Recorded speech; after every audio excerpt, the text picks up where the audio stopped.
los detalles. Con Albany Lozada y Unay Amenábar. Éxitos 99.9.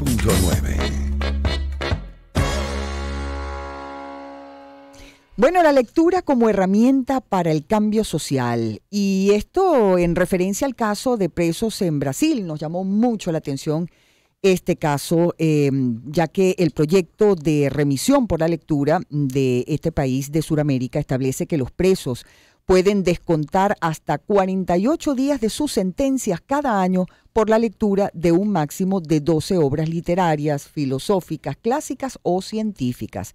Luego de leer un libro, en un plazo máximo de 30 días, el recluso debe realizar una reseña del mismo que será evaluada más bien por un juez que podrá descontarle 4 días por cada volumen. El ensayo debe usar correctamente los párrafos, no puede tener correcciones y debe ser escrito en letra pegada legible. Y uno se pregunta, ¿es esta herramienta efectiva realmente? Bueno, precisamente para hablar de esto nos acompaña el día de hoy nuestro querido Sergio Davar, periodista, creador del librero, editor de la editorial Davar. Bienvenido, Sergio, un placer recibirte. Te saludo también en nombre de Unay Amenábar, quien te habla, Albany Lozada. ¿Cómo estás?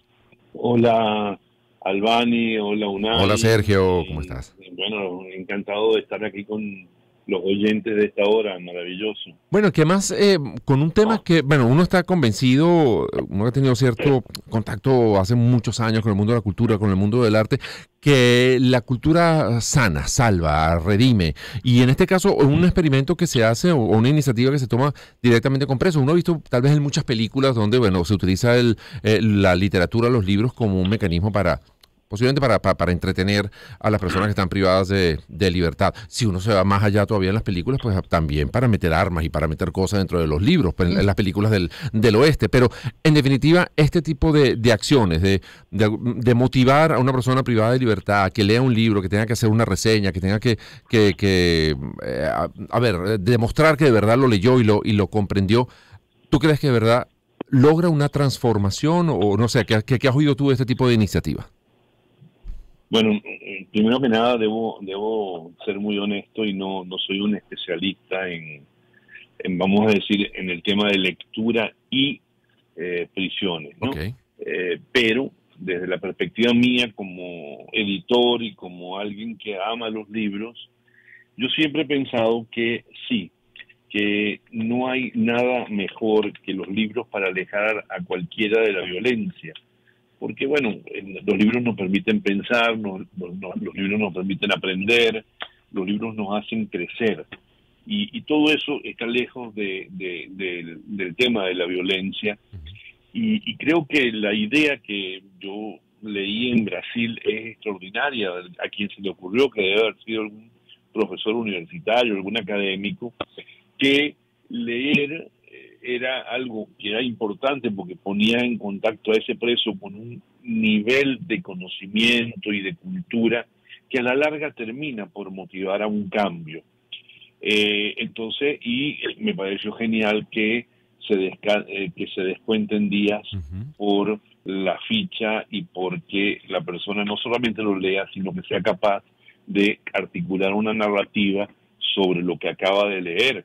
Eso queda. Eso tiene un sedimento en la gente y eso ayuda. Y yo creo, insisto, sin yo ser un especialista en el tema de prisiones y lectura, yo siento que esto es una gran idea. Si nosotros tenemos más cárceles con más bibliotecas y logramos que los presos lean, estaremos generando cambios. Es muy diferente a las cárceles venezolanas, que lamentablemente tienen discotecas, zoológicos, piscinas, cajeros electrónicos, pero no tienen bibliotecas. Y eso nos lleva a decir, bueno, conocemos ya qué pasa con las cárceles venezolanas.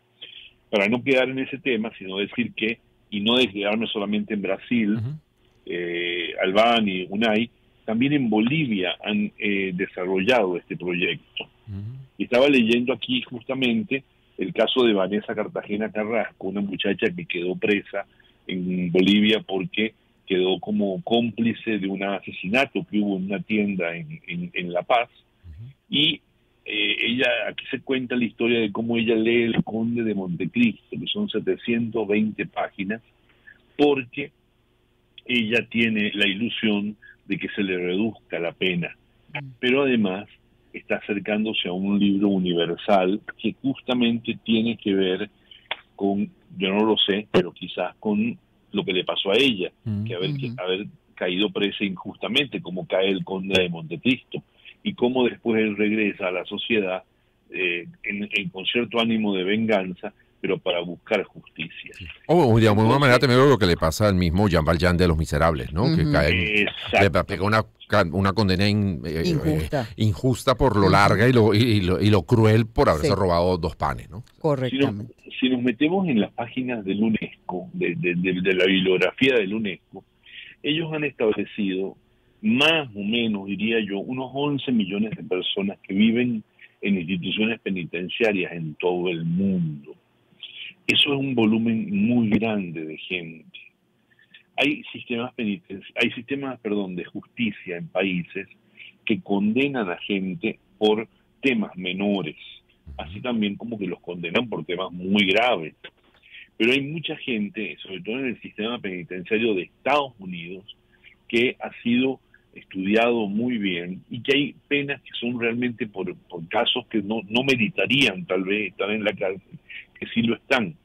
Entonces es un volumen muy grande de presos y yo sí creo que esta idea de promover la lectura, de promover que la gente pueda no solamente leer, sino meditar, debatir e incluso en tener encuentros con escritores para poder compartir, porque han salido escritores de la cárcel que han hecho libros maravillosos. Yo tengo un autor al que he seguido toda la vida, que se llama Robert Enrico. Él es italiano-francés, estuvo en la cárcel. Cuando salió, empezó a escribir la experiencia que él había vivido y se convirtió en un escritor de novelas policiales extraordinaria y en director de cine. Increíble. Entonces, yo creo que, creo fehacientemente en que la lectura, porque lo que yo hago tiene que ver con esto, tiene que ver con pensar que uno hace libros para que modifiquen la vida de algunos, no sé si de muchos, eso se verá, pero sí que le cambien la vida a la gente en tanto ilusiones, deseos, motivación para crecer, para ser alguien mejor en la vida, ¿no? Entonces, ¿y qué más lo podemos lograr en la cárcel? Les voy a contar una pequeña anécdota. Yo tenía unos libros en Colombia, en Cartagena, porque ahí yo llevé unos libros para un festival que había de literatura, pero al final algunos de esos libros no se vendieron y me los tenían que devolver, y yo no tenía cómo hacer para sacar esos libros de Cartagena. Y conseguí una amiga y me dijo: Sergio, ¿por qué no se los donas a la cárcel de Cartagena? Y se lo donamos. A mí me mandaron las fotos. Primero que nada, era una cárcel que me sorprendió porque, bueno, parecía la biblioteca de una casa de familia. Y luego, bueno, el agradecimiento de esa gente por los libros que le mandamos. Entonces, creo que estamos ante un tema muy importante. Agradezco que ustedes lo saquen, lo debatan, lo promuevan aquí, porque creo que es terrible lo que pasa con mucha gente que está presa sin que se le lleve adelante el juicio, de alguna manera condenado en muchos casos por cosas políticas a mantenerse en la cárcel sin que se resuelva ese caso, y que están en unas condiciones terribles. Y me van a disculpar que les cuente esto porque es un poco atropellado todo, pero lo cuento. Yo una vez entrevisté a Simón Alberto Consalvi y a Luis Michelena. Sí. Los dos fueron presos en la misma celda. Y yo quería ver cómo había sido esa historia, porque después la vida los llevó por caminos muy diferentes y casi no se volvieron a ver, o si se veían era muy de pasada. Pero yo los junté. Michelena me dijo: yo pongo la botella de whisky. Y Simón Alberto dijo: yo pongo los pasapalos. Fue una experiencia, no se pueden imaginar, extraordinaria. Seguro, extraordinaria, qué interesante. Porque era ver a dos personajes de la historia venezolana que habían compartido el hecho de que, por ejemplo, la familia le llevaba huevos a la cárcel y los tipos le rompían los huevos para ver si había armas dentro de los huevos. Qué increíble, por Dios. Pero era para destruir todo lo que les llevaban. Y el tema de cómo era valorado para este grupo, que eran todas personalidades, bueno, de la política y en el caso de Simón, de la cultura, bueno, los libros fueron grandes aliados para ellos para tolerar esos exabruptos y esa tortura, no sé si física, pero sí psicológica en ese momento, ¿no? Así es. Entonces, qué buena anécdota. Creo que esto es algo muy importante, lo felicito de verdad, no porque tenga que estar alabando nada, sino porque de verdad creo que esto es un gran tema. Creo que deberíamos promover que en las cárceles venezolanas se creen bibliotecas. Todas las editoriales deberían donar libros para este fin y deberíamos incluso, si se animan algunos escritores, no sé si todos, pero algunos se animarán a promover que también vayan a las cárceles y conversen. Porque entre las cárceles también han salido grandes cosas, obras de teatro, actores, o sea, la cárcel, por ejemplo, en músicos, Italia, grandes canciones que salieron de experiencia de la cárcel, ¿no? Exacto, pero el otro día estaba viendo que no son libros, pero unos tipos en Italia, unos presos que hacen panetones, extraordinarios. Bueno, yo sí creo que todo esto va generando un cambio, porque lo malo es, cuando tú ves en las páginas de la UNESCO, que cerca de 7 de cada 10 personas que han sido encarceladas tienen una tendencia a reincidir. Entonces, nosotros, ese es el tema que hay que tratar de evitar. O sea, así es. Ok, te equivocaste en la vida, cometiste un error, fuiste a la cárcel, está bien, pero tienes que tener la posibilidad de cambiar. Sin duda, tienes que tener sin la duda, posibilidad Sergio. de redimirte, y la literatura es un camino extraordinario, porque te permite pensar, te permite aprender.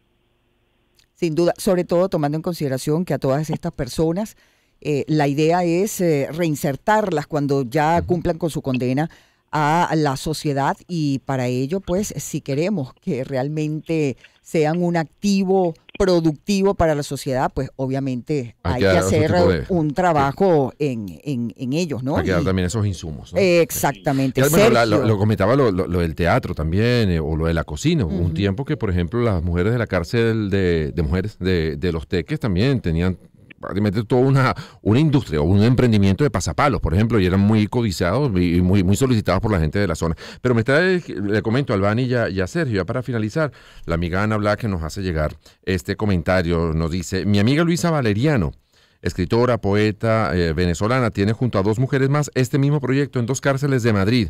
Dice que es una experiencia valiosísima. O sea, no es solamente en América Latina, en nuestro país, sino también en países del primer mundo, este tipo de iniciativas están funcionando, ¿no?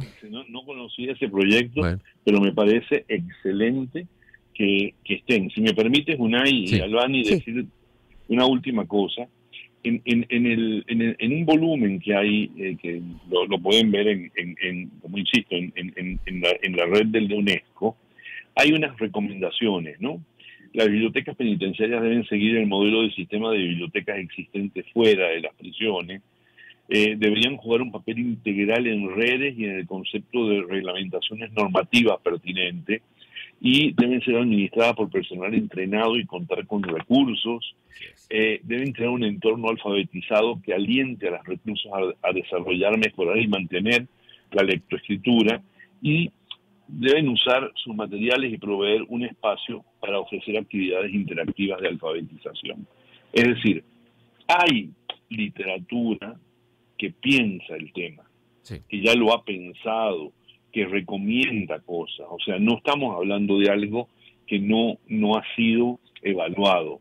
Creo que lo que necesitamos es el deseo, la intención, el ánimo de llevar adelante, la política de llevar adelante esto.